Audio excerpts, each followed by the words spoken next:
What's happening, y'all? Welcome inside the Fantasy Stock Exchange. Bush coming at you solo today to break down quick, 10 dynasty stashes whose value could increase throughout free agency or during the draft, or I just think are undervalued in the market in general. Just a couple guys that we're going to talk about today that you can either pick late in startups, you can trade for if you guys are looking for contending or rebuilding pieces. I think these guys are all going to appreciate in value throughout the dynasty offseason calendar that we get to. So as always, if you guys do enjoy this video at any point, hit the like button. It lets YouTube know that you like our content and helps us grow. Comment any of your thoughts down below as well, and subscribe to the channel if you are new. We're going to hit the intro and then we're going to get right into this.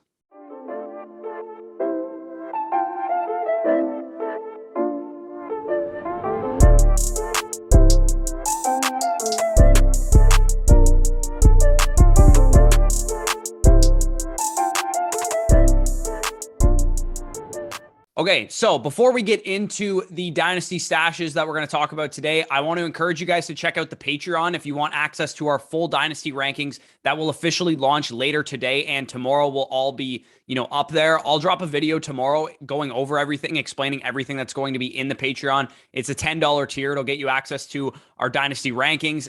Right away, you'll get access to our 2022 NFL draft class database, which will have running backs right away, player cards for all the players that we scout, priority responses for dynasty decisions if you want to be on future episodes. As always, we only do 10 of those each week. So if you want a guaranteed spot every time that you're on there, then you can become a Patreon for that. You'll also get drawings to be in listener leagues with us and a ton more. So if you guys are interested in something like that, patreon.com/fantasy stock exchange. Link is in the description for that. Now, let's get into the dynasty stashes. And we're not talking about the obvious names here. And also, I'm not talking about expensive names.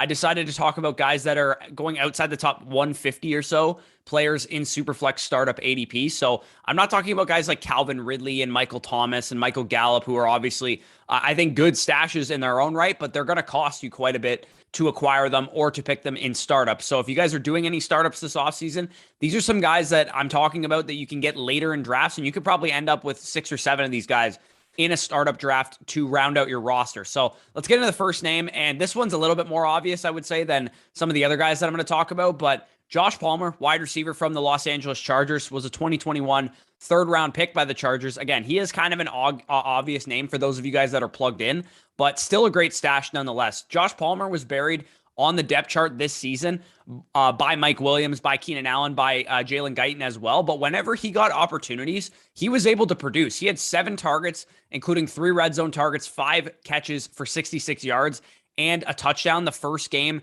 that he saw over 60% of the snaps, which I believe Keenan Allen was out for. He saw 6 targets, 5 receptions, 43 yards, and a touchdown. Week 16 on 98.3% of the snaps, which is his highest of the season. He saw 9 targets, 4 catches, 45 yards, and a touchdown in the season finale. So this is a guy that didn't get a whole lot of opportunities his rookie season, but when he did get opportunities, he was able to prove what the Chargers saw in him to pick him in the 3rd round, which I think was a surprise to all of us when he went that high in the draft, especially with guys like Amon-Ra St. Brown still on the board if they were looking for a wide receiver. So this is a guy that caught a touchdown and scored 14 to 18 PPR points in all 3 games that he saw over 65, 70-ish% of the snaps. With Mike Williams now an unrestricted free agent, we don't know if he's going to be back in Los Angeles or whatever the case is, and Jalen Guyton also a restricted free agent, he should see a big increase in playing time nonetheless, because I think even if Mike Williams is back, then they'll probably let Jalen Guyton walk in restricted free agency just because he wasn't, a huge contributor this year. So he should see a big playing time increase regardless. And with Keenan Allen getting up there in age, of course, we know that's probably beneficial to Josh Palmer as well. So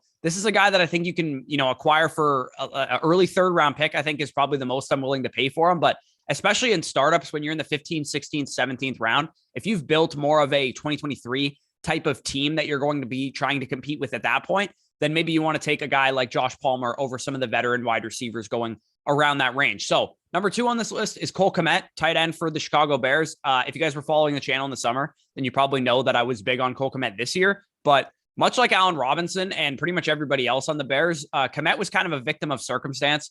The Bears ranked 27th in scoring, 23rd in pass attempts this year, with a revolving door at quarterback between a rookie quarterback and Justin Fields, Andy Dalton, and Nick Foles at quarterback this year. The important thing was that Kmet, who was a second-year tight end, a second-round pick in 2020, commanded a top 12 target share at the position. He had an 83% snap share on the season. He also ran the most routes by far of any Chicago Bear on the team. and he was top 6 in deep targets among all tight ends, top 15 in red zone targets. The only problem was that he didn't score a single touchdown the entire season. Next year, he's going to have his second year with Justin Fields. They clearly have some chemistry.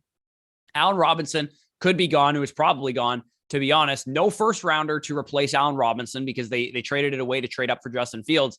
It's really just Darnell Mooney to compete with of note in the Bears passing game, and obviously David Montgomery on the ground. He finished as a top 24 tight end, like I said, without scoring a touchdown in 2021. If he scores 7 or 8 touchdowns, which is a lot more likely to happen with a top 12 target share at the tight end position, he would have easily been a top 12 guy at that point. So this is a guy that I think, again, a young tight end, a second round pick, pretty decent athlete, is able to command targets. He's not going to, blow you away with huge plays or anything like that, but could he be, a Logan Thomas type of breakout next year? Absolutely. I think he could definitely have a 100+ target season and reach top 12 tight end type of, futures next year. So he's a guy that I'm willing to acquire late in startup drafts as my tight end 2 or my tight end 3, whatever point you want to get him at. I also think he's a great throw-in for trades. If you're a rebuilding team, let's say you're trading away, a contending piece like Dalvin Cook, and you get a running back like Antonio Gibson in return, or some younger running back that somebody's undervaluing. If you want to add in Cole Kmet as a throw into that deal to get you a little bit more upside in that deal as well, I really like that move. Number 3 is Corey Davis, wide receiver from the New York Jets. Again, we go from some rebuilding pieces like Cole Kmet and Josh Palmer to more contending type of acquisitions like Corey Davis. And Corey Davis played 8 games this year, and he had 7+ targets in 6 of those games. So despite being extremely banged up this year and also playing for a rookie quarterback in Zach Wilson and Mike White, Joe Flacco for some games, don't forget before the injuries, we were super, super excited for Corey Davis. In the late redraft season this year, Corey Davis had snuck his way into the 5th, 6th, 7th round of redraft leagues because the Wilson-Davis connection in the preseason was very, very evident. And if Zach Wilson takes a big step forward, and you guys know here at Fantasy Stock Exchange, we are big on Zach Wilson above market value, then Corey Davis will be a beneficiary of that to some degree. Even if they add another receiver, let's say they draft one in the late 1st, early 2nd round of the draft, he can be had for very, very cheap right now. And he, at minimum, has shown the ability to be a number 2 or a tertiary piece in his offenses in the past with Tennessee. And he's very cheap right now. Like I said, you could probably get him for a late 3rd rounder, mid 3rd rounder, or rounds 12, 13, 14 plus in your Dynasty startup draft as your wide receiver 6, 7, whatever the case is for your contending rosters. And like I said, you could trade for him for cheap as well. So Corey Davis, a guy that I think is going to be a lot more valuable, come the beginning of the season, because everybody just assumes that they're going to add, elite wide receiver talent. They might not. So that's also, an upside factor of Corey Davis. And again, like I said, with Zach Wilson, I'm expecting him to take a bigger step next year than he obviously showed this season. So if he takes that big step, even if they do add a wide receiver, I expect Corey Davis to have some usable weeks as a flex option next year. And he's still pretty young, has a pretty good contract, and shown the ability to produce in the past. So Corey Davis, a guy that I think if you're contending, is a guy to go out and acquire. KJ Osborn, bit more of a rebuilding type of acquisition here, wide receiver from the Minnesota Vikings. Very similar to Josh Palmer. I think this guy just needs more opportunity, because anytime he had opportunity, he was able to cash in on that opportunity. And as you guys can see, I've highlighted all the games in which KJ Osborn had over a 75% snap share. And you can see he was able to score a lot of touchdowns. He was able to produce for fantasy. He had 14.6, 14.7, 17.3, 17.8, 14.0. So 14 or more points in 5 of 7 of those games that he saw good opportunity share. Adam Thielen will be 32 next year. He's already dealt with injuries. KJ Osborn showed he can contribute even with Thielen healthy in week 1. And if he's cut or traded or he restructures his contract in the next year or two, then KJ Osborn could become a big time contributor for your dynasty rosters, especially because they could shift to more of a pass heavy approach with Mike Zimmer now out of the building. Whoever the coach that gets hired for the Minnesota Vikings that comes in, they might be willing to go towards more of a pass heavy approach with the 3 wide receivers that they have, with Dalvin Cook and Madison being capable in the passing game. So I do think that KJ Osborn is a good stash for those of you guys that are rebuilding. If you want to use him as a throw-in for a trade, or if you want to draft him late, if you draft more of a rebuilding type of team, I think he's a good piece that could accumulate some value in the next couple of years. Number 5, Tim Patrick, Denver Broncos wide receiver. Again, this is a guy that's basically free. So the reason I like Tim Patrick is not because I think he has some huge untapped ceiling, because Tim Patrick is not going to return wide receiver 1 value. I'm well aware of that. But the big draw for this Broncos offense is the changes coming to this offense. So we're all kind of expecting a Aaron Rodgers or a Deshaun Watson or a Russell Wilson type of quarterback upgrade for Jerry Jeudy and Courtland Sutton, which is kind of baked into their price right now, because even though that hasn't happened yet, I still feel like most of the people that have Jerry Jeudy or Courtland Sutton are not going to sell them right now because they want to wait and see if Aaron Rodgers does become the quarterback. Then I'm either going to hold them or I'm going to sell them at that point. So if that happens, Tim Patrick will have value as a potential wide receiver 3 flex piece for your fantasy roster that you can likely get for a 4th rounder in most formats right now, or rounds 18 plus in your dynasty startup draft. This offense only ran 1,072 plays this year, which for reference is about 3 full games worth of plays. 65 games on average is the NFL average per game that teams usually run. So they basically played 3 full games less than teams like Dallas and Baltimore, Kansas City, Buffalo, Los Angeles, Tampa Bay, who run offense at a very high pace and run a lot of offensive plays. The Denver Broncos ran a bottom 5 paced offense in the league, didn't run a whole lot of offensive plays, didn't pass the ball a whole lot. And Nathaniel Hackett coming in as the head coach could bring some changes to that offense, especially if he brings Aaron Rodgers with him, obviously, like I mentioned. So Tim Patrick, a guy that I think you can have for pretty much free as a throw-in for deals, trade for him for a 4th round rookie pick, whatever the case is. I think Tim Patrick could be a serviceable wide receiver 6, 7 for your dynasty roster, and you could use him in season for bye week fill-ins, or maybe he emerges as a flex piece for you if you play in a deep league. And like I said, these type of players like Tim Patrick, veteran players that are good in season, but in the off season, everybody forgets about them because they're not young ascending talents. They're going to have their cheapest value right now. So if you're looking to fill out depth on your roster, this is the time to do it, especially for those of you that are contenders, because all these veteran pieces like Tim Patrick, some of the guys that I'm going to talk about in a second, these guys are not valuable right now because they're not the shiny new rookies. They're not, the 2nd, 3rd year wide receivers or running backs that everybody's enamored with right now. These guys are completely forgotten about until week 1, week 2, week 3, when they actually start producing on the field. And then suddenly they actually have, 2nd round, late 2nd round, early 3rd round value. And at that point, you could always just flip them as well. So before I get into the other 5 dynasty stashes, we're going to hear a quick word from our sponsors over at Manscaped. You guys will be hearing that right now. Cheers to 2022 and resolutions that you can actually keep. How about upgrading your grooming routine for the new year? Our sponsors over at Manscaped, as you guys know, are here to make sure that your ball drops into 2022 in the cleanest possible way ever. Set your first New Year's resolution with good intentions and join the 4 million men worldwide, including both me and Danny, who trust Manscaped with our exclusive offer. Go to manscaped.com and use promo code BUSH for 20% off plus free shipping. And no, that is not how I got the nickname. It's the new year, new me promo going on right now at Manscaped with the global leaders in male grooming. This year, you guys got to take your grooming to the next level with their Performance Package 4.0. Brand new ultra premium body wash as well. It's 2022, fellas. It ain't 2002 no more. We got to keep up with the ladies in the grooming game. Inside the Performance Package 4.0, if you guys don't know what I'm talking about, you'll find the Signature Lawnmower 4.0 body groomer. This electric trimmer is designed to trim hair on loose skin. The advanced skin safe technology reduces cuts and nicks all over. It also comes equipped with a 4000K LED spotlight that will shine a light to the promised land 2022 looks to be. And if your ears and your nose need some trimming up as well, Manscaped's got you covered. They have the Weed Whacker. Their nose and ear hair trimmer uses a 9,000 RPM motor-powered 360-degree rotary dual-blade system, that was a mouthful, to provide proprietary skin-safe technology, which helps prevent nicks, snags, and tugs in those delicate ears and nose holes as well. Polish off your stellar new routine with the free gifts from Manscaped with the Performance Package 4.0. You'll also get the travel bag, shed travel bag, and you'll also get the anti-chafing boxer briefs to tie the whole package together. And the new product that needs no introduction, the Ultra Premium Body Wash from Manscaped, ties the whole package together, the perfect addition to your grooming routine, but in the shower, basically. The body wash smells great, too. It's cologne infused with aloe vera and sea salt to keep your skin feeling clean, nice, and moisturized. I use it personally myself, and I've had a very, very good experience with it. Kick discomfort and poor hygiene to the curb this year using the best tools for the job. And you're going to find those all at Manscaped, as mentioned. Whether your resolution is to work out more, travel new places, or whatever, add grooming into your resolution. I promise you will not regret it. In Canada, for example, we are still in kind of lockdown phase, but once we come out of that, you're going to want to make sure that you're groomed to the fullest potential. Be sure to travel to manscaped.com for our exclusive offer for 20% off and free shipping using promo code BUSH on the Performance Package 4.0. Cheers to grooming with the best of the best. It's new year, new me in 2022 with Manscaped.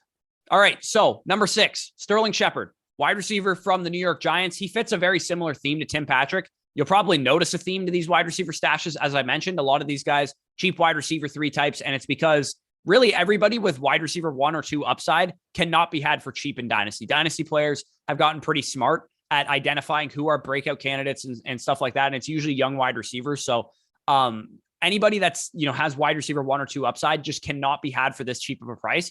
But Sterling Shepard was producing at wide receiver 2 levels when he was on the field this year. Sterling Shepard got absolutely killed by injuries, which is obviously a problem, and it's been a problem for him in the past. But when he was on the field, he was great. And his first 3 games where he played a full snap share at the beginning of the season, he played a full snap share in week 1, week 2, got injured in week 3 and left early, and then came back in week 6 and played a full snap share. He had over 17 PPR points in all 3 of those first, few games that he played when he was on the field. And with Brian Daboll coming in as the offensive coordinator or head coach, whatever, he could utilize Sterling Shepard as his new Cole Beasley and use him in the slot. And it wouldn't shock me at all if we get a ceiling season out of Sterling Shepard this year with, 100 catches, 1,000 yards, 6 touchdowns this time next year. That could be very, very cheap wide receiver 3 production that is usually going to cost you in the realm of like a Tyler Boyd, 11th, 12th round startup pick that you're going to be getting in the 16th, 17th, 18th round for a guy that is still relatively young too. And on a pretty decent contract, could hit free agency in the next couple of years, maybe go to a better landing spot as well. So Sterling Shepard, if you need immediate wide receiver 4, wide receiver 5 depth, I think he is a great guy to go and acquire if you're looking to round out your dynasty roster as a contender. Number 7, JD McKissic, running back from the Washington football team. Cheap RB stashes are always solid, right? Guys like JD McKissic, guys like, I'm going to talk about in a second. These guys are always better bets, in my opinion, based on the price, than spending an 8th round startup pick on Miles Sanders or, any running back that has a lot of question marks, is standing on shaky ground. I would much rather wait 10 rounds or 12 rounds, whatever the case is, and just grab a bunch of JD McKissics and Raheem Mosterts and, James Whites, who I'm going to talk about in a second, because these guys can be had for cheap and honestly are going to give you comparable production in season, especially for those of you guys that are contenders. You can grab a couple of these guys to help fill out your running back core. So in case you lose Javonte Williams in week 3 or something like that next season, then you can swap in a JD McKissic, James White type of rotation and be able to tread water at your RB2 or RB3 slot in season. So JD McKissic was a top 30 running back this year. I don't know if anybody notices that, but in points per game on only 45% of the snaps, JD McKissic was almost as valuable as Antonio Gibson when he was on the field. And he's an unrestricted free agent this year. Now, he might be back with Washington, which honestly isn't a bad thing because they kind of know how to use him, or he could have a chance at a bigger workload because he's been pretty productive these last 2 seasons in Washington. So maybe he goes to a team where he's more of a 50-50 type of split as opposed to the, 35-40-60 split that he is with Antonio Gibson, because he's been productive when he's gotten opportunities. So JD McKissic, again, if you're looking for an RB5, RB6, RB7, for your dynasty contending roster, and you just need some running back depth. Let's say you have, Javonte Williams, DeAndre Swift, AJ Dillon, and, nobody else that's worth starting, then go grab a JD McKissic as your RB4, RB5, just to help fill out your roster in case you do suffer some injuries, because he will cost you a lot less right now than he will in season, because in season, he'll probably go, for a 3rd round pick, early 3rd round pick, maybe even a 2nd rounder if somebody's desperate, or a young wide receiver, which you will not want to give up at that point in time. Again, we're looking to take advantage of buying windows, and this is the time of year where everybody's focused on young talent, on rookies and, ascending players. So drafting and signing guys and trading for guys that are, older players that people are going to forget about is usually the most profitable time to do so, because if you stack up 5 or 6 of these guys on your roster, there's a good chance 2 or 3 of them are going to actually make an impact on your season next year, whether it's as a flex piece, a bye week fill-in, injury fill-in, whatever the case is. So number 8, Raheem Mostert, another guy that is, an injury-prone running back, obviously. So he's a guy that a lot of people aren't going to be drafting in startups or aren't going to be valuing very highly, but he's also talented as shit. So the one thing about Raheem Mostert that we do know is that he's explosive and he's talented. So if he does go to a new situation, I think he's worth a flyer in rounds 20 plus, because he is a pending unrestricted free agent this year. I don't think he'll be back with San Francisco, although I could be wrong, I suppose, because I think Elijah Mitchell has kind of formed the Raheem Mostert role. So if Raheem Mostert goes to a new team as a committee back, 50-50 timeshare type of running back, or whatever the case is, maybe he's just the backup to somebody, he's going to have at least handcuff value, in my opinion. And that's worth a 22nd round pick in your startup, or a 4th round rookie pick, or, a throw into a trade deal for a contending type of trade, he could absolutely land in a better spot next year, or just help fill your roster out with good running back depth in season for contenders. Like I said, as your RB4, your RB5, your RB6 for a contending roster, you could have him for basically nothing right now relative to what you're going to have to pay for him in season. If he is healthy and does have a decent role, you're going to have to pay a 3rd-round rookie pick or a young wide receiver, which you're not going to want to do. So Raheem Mostert, a guy that I think you can acquire for contending rosters. Another guy, final running back that we're going to talk about, James White, running back from the New England Patriots, completely out of sight, out of mind. He got injured in week 3 this season. He's a UFA after signing a 1-year deal with the New England Patriots last offseason. But this guy is literally free in Dynasty right now. You could probably get him in the 26th round of a startup or something like that for a 3rd down back who can be, like I said, RB6, RB7 on your Dynasty roster.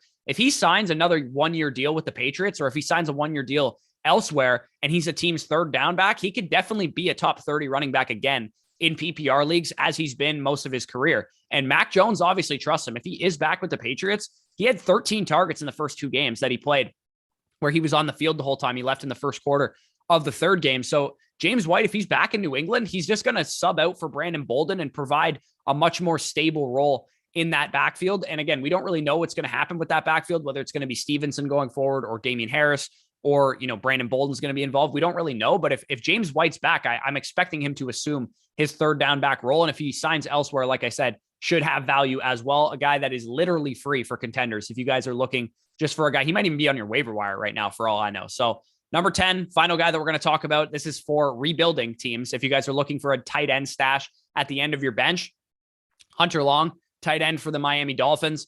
Most of the players I've talked about so far have been for contenders, but this one I think is a good rebuilding pickup for those of you guys that are in it for the long haul, productive struggle, whatever the case is. This is a good flyer to take, in my opinion, because I can speak for myself. This was my tight end 2 in the draft last year. I had him higher than Pat Freiermuth, kind of looking like a big yikes right now because Freiermuth is now a top 10 dynasty tight end. But Hunter Long is a guy that I think has ability, has talent, had a good profile in college, was a good athlete. And even though he didn't produce or really get on the field this year, he's still a tight end. It's not like he's a wide receiver and wasn't able to get on the field and he's a face planner, quote unquote. He's a tight end. Tight ends take a long time to develop. Hunter Long wasn't really developed as a blocker. That could be why they're trying to, take their time with him. But I can also lump any rookie tight end in this category, to be honest. I can lump Tommy Tremble in with Hunter Long. I can lump Brevin Jordan in if you want to take a flyer on any other rookie tight ends. Kylan Granson sounds like had some buzz from the Indianapolis Colts. So if you guys want to take flyers on these guys late in your startups or, throw them into rebuilding type of trades, I think it's definitely worthwhile because we've seen from guys like Dawson Knox and Dalton Schultz that you don't really need to be productive earlier in your career at tight end. Once you get an opportunity, you can produce. And Hunter Long, like I said, was a good prospect, a guy that I had tight end too, did virtually nothing this year, but Mike Gesicki is a UFA. And I'm pretty sure, at least I'm guessing what the rationale was behind the Hunter Long pick in the 3rd round for the Miami Dolphins was that they drafted him because they didn't expect Mike Gesicki to be back with the team. And if Hunter Long could develop, then he would step into that tight end 1 role. Now, I don't know if that's necessarily going to happen based on the rookie season that Hunter Long had, and maybe Mike Gesicki gets re-signed, but I think he's worth a speculative pick late in startups or as a throw-in for rebuilding deals. So, like I said, if you guys did enjoy this video, hit the like button, comment any of your thoughts down below. Who's your favorite Dynasty stash? If you made it to this point in the video, subscribe to the channel if you are new. We are looking to get to 10,000 subscribers as soon as possible. Ideally, we can get there before the NFL draft or something like that. So if you haven't already done so, please hit the subscribe button. Also, stay tuned for all the rookie profiles that are going to be coming out in the next few weeks. We're going to be trying to drop 2 of those per week for you guys. I dropped Breece Hall on last week's video. Danny will be dropping Isaiah Spiller later today or tomorrow. And like I said, check out the Patreon if you haven't already done so. If you want access to our Dynasty rankings, running back database will be up there as well as the Breece Hall player card, Isaiah Spiller player card, and plenty more content coming throughout the offseason. If you guys had our draft guide last year, our draft guide is now our Patreon. So if you guys want access to our draft guide, which is what we had last year, you just have to buy our Patreon. Obviously, only $10 a month for you guys, and you'll get access to all that good stuff. Check out Manscaped as well. We appreciate them for sponsoring this video. Peace out, guys. We'll talk to you soon.